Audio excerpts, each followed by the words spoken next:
You might have noticed that the gospel reading that you have in your bulletin ends a little bit sooner than that extra little bit that I added on the end.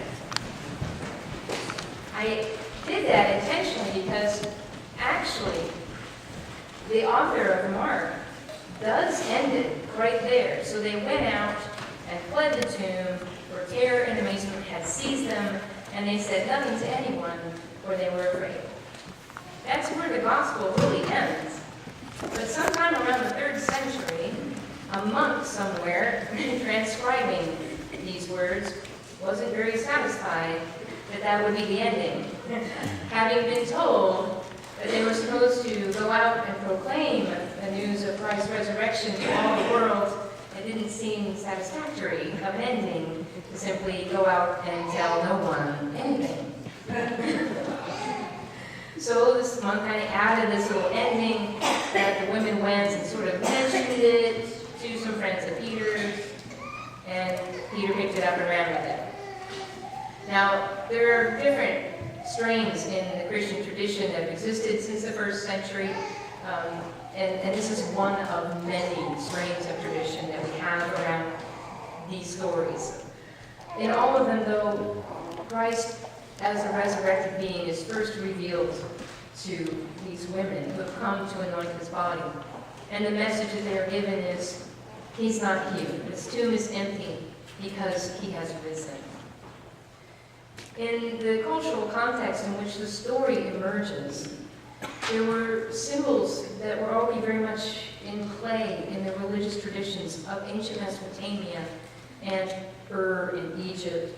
In those areas, people would have known one of those very important symbols we actually still retain, but we may not know its long heritage, and it's this. As early as 60,000 years ago, human beings were painting eggs. What is up with that? We weren't satisfied in just eating them, we wanted to paint them. And in fact, we have archaeological evidence going back 5,000 years ago that beautiful painted eggs, elaborately done over much time, were buried in certain burials of Egypt and Samaria. These eggs, what is this about? And in fact, as we reflect on how we see these being used in different symbol systems in the area and in those times, we're recognizing that the egg, for a long, long time for human community, had been recognized as something very mystical. And here's what we think is going on. If you see an egg and you're relying on eggs, this is long before chicken domestication, and you're out in the wilderness and you're looking for food, there is this thing that looks like a stone in many cases. It looks like a rock. But something amazing happens if you're observing nature 60,000 years ago and you see that some of these things that look like rocks actually break open and something comes out of them and it's alive. And this observation, as basic as that may seem to us, was a tremendous miracle to first peoples who appreciated the stories that they saw in creation and how the Creator had made these things.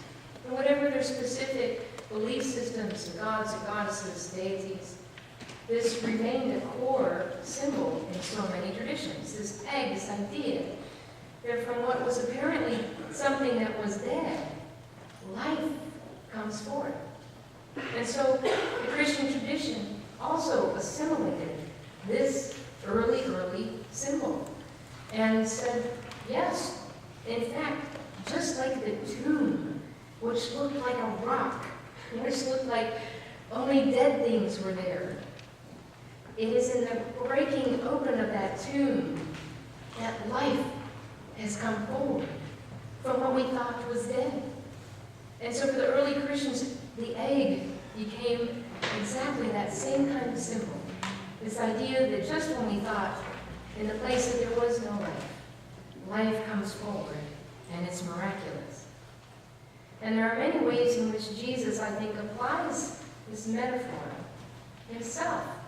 He talks often to the apostles that in this spreading of the gospel, that the apostles and followers are not really so much to focus on a giant social revolution that challenges, even though it does challenge empires. Jesus is very clearly saying that the true revolution is a transformation of the human heart. And he refers to people's hearts as hardened, in need of being broken, so that they will be broken open. Just like an egg that has this hard outer shell, that it's only by opening it that not only is life coming forward, but also nurture and sustenance, what keeps us, what feeds us, quite literally of itself. The Orthodox Christian tradition and Eastern Christian traditions also additionally dye their eggs red. And in dyeing the eggs red, that red color is to symbolize the blood of Christ as one of those additional symbols indicating life, that only through his death is life given to all. And through baptism even further, we are meant to be baptized into his death, into his resurrection, into his ascension, into his spreading of the gospel. And that's when we come back to Mark. This idea that we are meant to spread this life that we've encountered even when we see an empty tomb. Where did Christ go? And what the gospel writers are trying to get forth to various communities through time is that one of the places Christ went is in the baptized.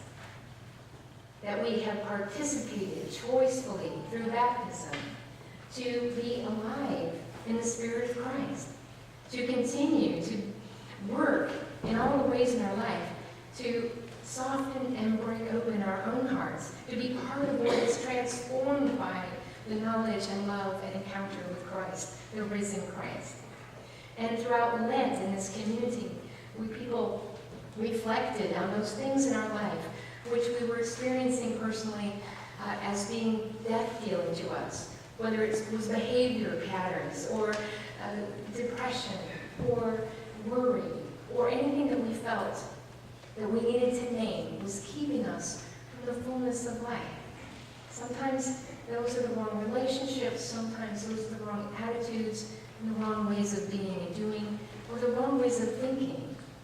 Ways that we participate in our own self-oppression by sending horrible messages to ourselves that keep us from the joy and love that Christ would want us to know in life.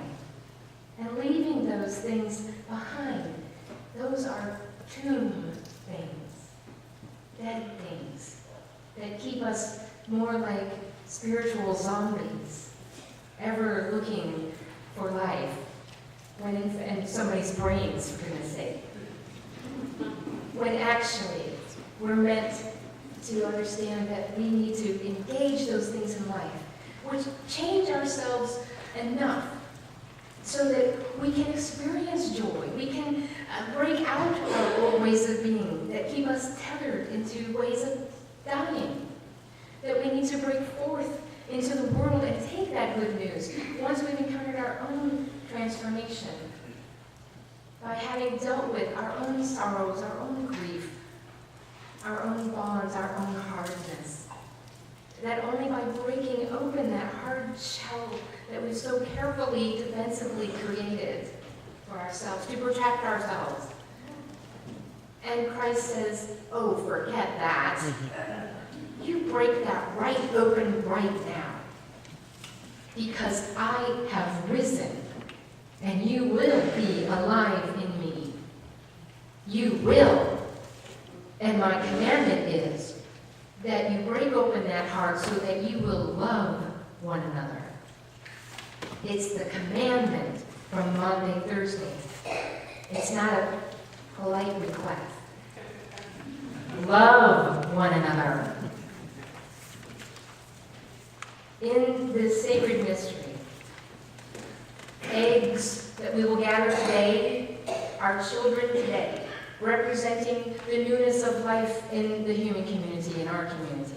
We'll have an opportunity to engage in something that goes back 10,000 years, engagement with eggs. Today they're plastic, but they still contain this kind of sweet treat that is this derivative meaning of encountering some goodness where we didn't expect to find it. And in fact, if you have young people, my educator has asked me to tell you that please have a parent accompany your young people from each family and gather following the service out on the front steps. If you brought your own Easter basket with you, you can use that, but you'll also see other baskets available for you. Because we are meant from an early age to understand we are to engage the mystery of life.